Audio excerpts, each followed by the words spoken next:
Hey guys, welcome back to our channel actor mastery. Guys, जो आज का हमारा टॉपिक है कैरेक्टर बिल्डिंग के ऊपर है। गाइस, जैसे कि अगर आप कोई भी ऑडिशन प्रिपेयर कर रहे हो या ऑडिशन प्रिपेयर करने के बाद परफॉर्म करने वाले हो गाइस, तो सबसे पहली बात आपको कौन कौन सी बातें से ध्यान में रख के आपको अपना परफॉर्मेंस देना है ताकि आपकी एक्टिंग एक नेचुरल वे में लग सके। गाइस, जैसे कि बहुत सारे लोग क्या होते हैं कि सोचते हैं कि बस एक स्क्रिप्ट मिला, मेरे को सिर्फ याद करके उसको परफॉर्म कर देना। गाइस, बट ऐसा नहीं होता।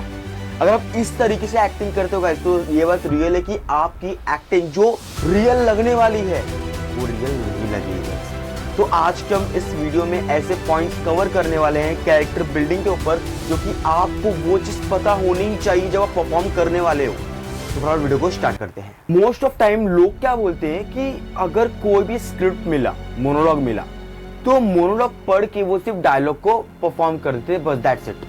बट गाइस, आपको एक बात ध्यान में रखनी है कि कैरेक्टर, अभी हम क्या, हमारा टॉपिक है कैरेक्टर बिल्डिंग। तो जो मेन इंपॉर्टेंट पॉइंट है, जो कैरेक्टर है, जब तक आप उस कैरेक्टर को नहीं समझोगे तब तक आपकी एक्टिंग गाइस रियल नहीं लगने वाली। फॉर एग्जाम्पल, आप कैरेक्टर का जैसे कॉस्ट्यूम है वो पहन सकते हो, आप हेयर स्टाइल चेंज कर सकते हो, ठीक है, पर जब तक कैरेक्टर अंदर से क्या फील कर रहा है, वो कैरेक्टर आप परफॉर्म करने वाले हो अंदर से सोच क्या रहे, जब तक आप वो नहीं सोचते हो, वो चीज आप अगर फील नहीं करते हो, आप कितना भी परफॉर्मेंस देते हो गाइस, वो कैरेक्टर में आप नहीं आ सकते। आप एक्टिंग कर सकते हो बट उस कैरेक्टर में आप आ नहीं सकते कभी। क्यों? क्योंकि आप अंदर फील नहीं कर रहे हो। तो कभी भी कोशिश करो, जब भी आप अगर कोई भी मोनोलॉग याद कर रहे हो, ठीक है गाइस, उस चीज को समझो, वो कैरेक्टर एग्जैक्टली चाहता क्या है, उसके साथ क्या हुआ है ना। आपको ये सब चीज समझ के फिर आपको परफॉर्मेंस देना है। फिर जो गाइस आपकी एक्टिंग जो लगेगी ना गाइस, नेक्स्ट लेवल जाएगी और फिर आपका सिलेक्शन तो कोई रोक ही नहीं सकता। बस कभी भी कोशिश करें, जब भी आपको मोनोलॉग मिले तो आपको सिर्फ परफॉर्मेंस नहीं करना है, आपको उस डायलॉग को पढ़ के ये समझना है कि उस कैरेक्टर में वो कैरेक्टर चाहता क्या है ना गाइस। आपको ये समझ के फिर आपको परफॉर्मेंस देना है। बढ़ते नेक्स्ट पॉइंट की तरफ। गाइस, सबसे इंपॉर्टेंट पॉइंट है कैरेक्टर का ऑब्जेक्टिव। सबसे इंपॉर्टेंट पॉइंट, ये वर्ड गाइस याद रखना, ऑब्जेक्टिव। गाइस, फॉर एग्जांपल कैसा होता है, आपको जो भी डायलॉग मिला, आपको जो भी मोनोलॉग मिला, क्या करते हैं लोग कि वो डायलॉग को पढ़ेंगे, बट जैसा मैंने इसके पहले वाले पॉइंट पे बताया, मेन चीज कैरेक्टर चाहता क्या है, वैसे ही सेम एज इट इज इसमें आपको ऑब्जेक्टिव फाइंड आउट करना है कि एग्जैक्टली जो आप कैरेक्टर प्ले करने वाले, जो परफॉर्मेंस देने वाले हो, एग्जैक्टली वो एक्टर उसका मेन ऑब्जेक्टिव क्या है ना, वो आपको फाइंड आउट करना है, फिर आपको एक्टिंग करना है। फॉर एग्जाम्पल, ऐसा कोई डायलॉग दिया हुआ है कि उसमें एक मेन मोटिव है कि उस एक्टर को मेन चीज गुस्सा दिखाना है। क्या करना है? गुस्सा दिखाना है, पर उसको गुस्सा दिखाना है पर ज्यादा नहीं, थोड़ा घृणा करके गुस्सा दिखाना है। अब आपको वो जो मोनोलॉग मिला, अब उसमें ये चीज लिखा हुआ नहीं है कि आपको घृणा करना है, फिर हल्का हल्का ऐसा इमोशन शो करना है कि आप गुस्से में हो, वो लिखा नहीं है। बट आपको उसमें ये फाइंड आउट करना है। जब भी आप मोनोलॉग पढ़ोगे ना गाइस, तो आपको खुद ही वो समझ में आना चाहिए, आपको इमेजिनेशन करना है। वहां पे आपका ये पॉइंट काम में आएगा, क्या? इमेजिनेशन। आपको मोनोलॉग पढ़ के खुद को ही समझना है कि यहाँ पे इस कैरेक्टर में क्या मेन ऑब्जेक्टिव है ना, मेन पॉइंट क्या है, मुझे इस पॉइंट में क्या करना है। आप जब तक कोई मोनोलॉग के मेन ऑब्जेक्टिव को नहीं समझोगे गाइस, तो वो चीज आप अच्छे से परफॉर्मेंस नहीं दे पाओगे। तो कोशिश करना, जब भी आप कोई भी मोनोलॉग को पढ़ रहे हो, उस सिचुएशन को समझो, कैरेक्टर क्या चाहता है, मेन ऑब्जेक्टिव को समझो, मेन ऑब्जेक्टिव क्या है उस कैरेक्टर का। अगर आप ये एक बार समझ गए ना गाइस, रियली बोल रहा हूं, आपका एक्टिंग एकदम, बोलते ना, एकदम ही नेक्स्ट लेवल जाने वाला है। तो आपको मेन चीज क्या आपको ध्यान में रखना है कि जब भी आप मोनोलॉग को पढ़ रहे हो, आपको उस मोनोलॉग के ऑब्जेक्टिव पे भी ध्यान देना है कि मेन ऑब्जेक्टिव कैरेक्टर का क्या है। आपको ये भी ध्यान में रख के फिर आपको मोनोलॉग को याद करना है। बढ़ते नेक्स्ट पॉइंट की तरफ। गाइस जब भी आप अगर मोनोलॉग पढ़ रहे हो, आपको नहीं समझ में आ रहा है कि मैं कैसे ऑब्जेक्टिव फाइंड आउट करूं, है ना, कैसे उसका मेन चीज, कैरेक्टर का जो मेन गोल है कैसे मैं फाइंड आउट करूं, अगर आपको नहीं समझ में आ रहा गाइस, आप एक सिंपल सा चीज यूज कर सकते हो। मैं आपको टेक्निक बता रहा हूँ। आप ना अपने आप को कुछ ऐसे छोटे मोटे क्वेश्चंस पूछो। लाइक फॉर एन एग्जांपल, आप अपने आप को ये पूछो, इस स्टोरी का पास्ट क्या होगा। जो भी आप मोनोलॉग परफॉर्म करने वाले हो, आप अपने आप को ये पूछना कि जो ये स्टोरी आप जो पढ़ रहे हो, उस स्टोरी का पास्ट क्या है। उसके बाद अपने आप को ये पूछना, वो जो कैरेक्टर है उसका बिगेस्ट फियर क्या है, सबसे बड़ा डर क्या है उस कैरेक्टर। उसके बाद ये पूछना कि उसका जो कैरेक्टर का पास्ट था, उसने मतलब जो उसके कैरेक्टर का पास्ट था, उसने कैसे अपने आप को चेंज किया।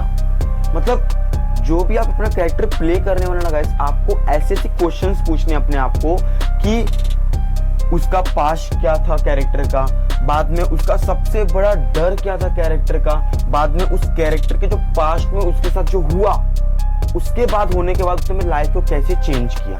ये मैंने एग्जांपल के तौर पे आपको 3 क्वेश्चंस दिए हुए हैं। आप ऐसे और भी क्वेश्चंस अपने आप को पूछो कि क्या हुआ, कैसे हुआ, क्यों हुआ, कब हुआ, किस लिए हुआ, किसके लिए हुआ, है ना।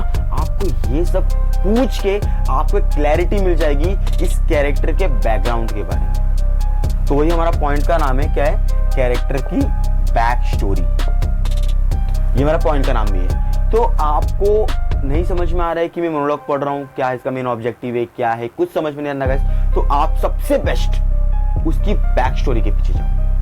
कैरेक्टर का मेन बैक स्टोरी क्या है, वो ऐसी हरकत क्यों कर रहा है, किस लिए कर रहा है, किसके लिए कर रहा है, और उसके पास्ट में क्या हुआ था, है ना। आपको ये सब अगर आप फाइंड आउट कर लोगे ना गाइस, आपको यूं क्लैरिटी मिल जाएगी कैरेक्टर एग्जैक्टली है क्या, उसका मेन ऑब्जेक्टिव क्या है, आपको तुरंत पता चल जाएगा। तो अपने आप को ऐसे कुछ 3 क्वेश्चंस मैंने अपने आप से बना के दिए हैं। आपको से और भी क्वेश्चंस अपने आप से पूछने हैं, एक जो कैरेक्टर है क्यों ऐसा है ना, आपको इसे पूछना है गाइस। फिर आपको क्लैरिटी मिल जाएगी। फिर जब आप परफॉर्म करोगे, आपकी एक्टिंग गाइस बहुत अच्छी लगेगी। बढ़ते नेक्स्ट पॉइंट की तरफ। मैं भी आपको एक डायलॉग देने वाला हूं और आपको मैं बोलूंगा कि आपको उस 3 इमोशन में आपको उस डायलॉग को कन्वर्ट करना है। गाइस आपको ये प्रैक्टिस करना है एंड आप मुझे कमेंट में बताना कि आपने प्रैक्टिस की है कि नहीं की है। तो स्टार्ट करते हैं। तो डायलॉग क्या है, तुम आ गए। क्या डायलॉग है, सिंपल डायलॉग है, तुम आ गए। बस 3 वर्ड का डायलॉग है गाइस। आपको इसको 3 इमोशन में कन्वर्ट करना है। जैसे कि आपको हैप्पी इमोशन में बोलना है आपको हैप्पी इमोशन में बोलना है तुम आ गए।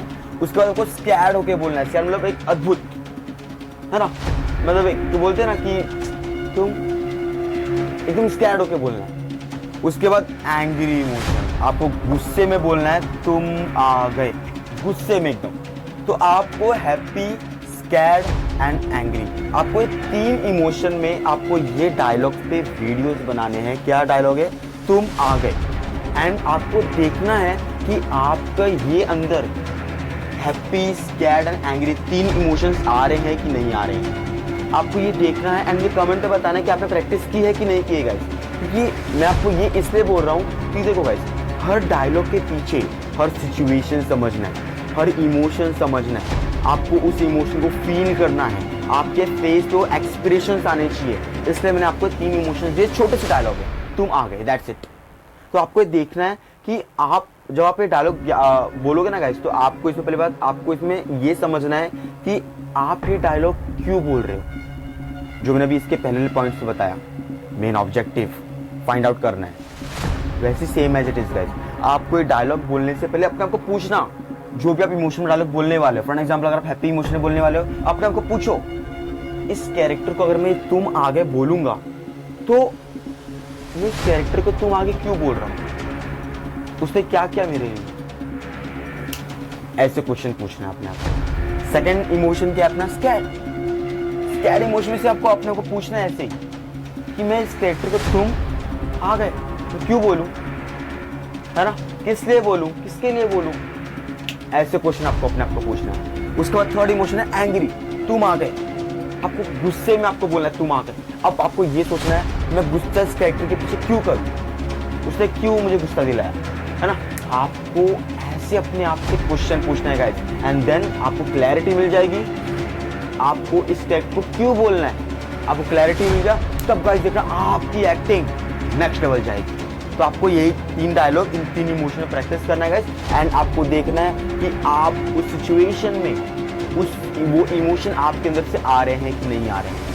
एंड देन गाइस आप में कमेंट पे जरूर बताना कि आपने प्रैक्टिस की है कि नहीं की है। गाइस अगर आपको एक्टिंग के रिलेटेड या ऑडिशन के रिलेटेड कोई भी टाइप का अगर आपको डाउट हो गाइस, आप में कमेंट पे पूछिए, हमारी टीम को जरूर रिप्लाई करेगी। एंड गाइस अगर आप सीरियसली एक्टिंग सीखना चाहते हो तो इस चैनल को सब्सक्राइब कर लो गाइस, क्योंकि यहाँ पे आपको डेली बेस पे ऑडिशन के रिलेटेड, एक्टिंग के रिलेटेड हर टाइप के आपको अपडेट यहाँ पे प्रोवाइड की जाएगी, वो भी बिल्कुल free of cost, basic to advance level. अब यहाँ तक कि जो मॉडलिंग के ऑडिशंस होते हैं, सीरियल्स के ऑडिशंस होते हैं, फिल्म के ऑडिशंस, वेब सीरीज के ऑडिशंस, एड्स के ऑडिशंस, गाइस मुंबई में जितने भी ऑडिशंस होते हैं आपको यहाँ पे फ्री ऑफ कॉस्ट प्रोवाइड की जाएगी। वो भी ऐसा भी नहीं कि आपको कोई पेड है, ऐसा नहीं, free of cost. And acting के बारे में भी आपको free of cost guys basic to advance level guide की जाएगी यहाँ पे इसी चैनल पे। Thank you.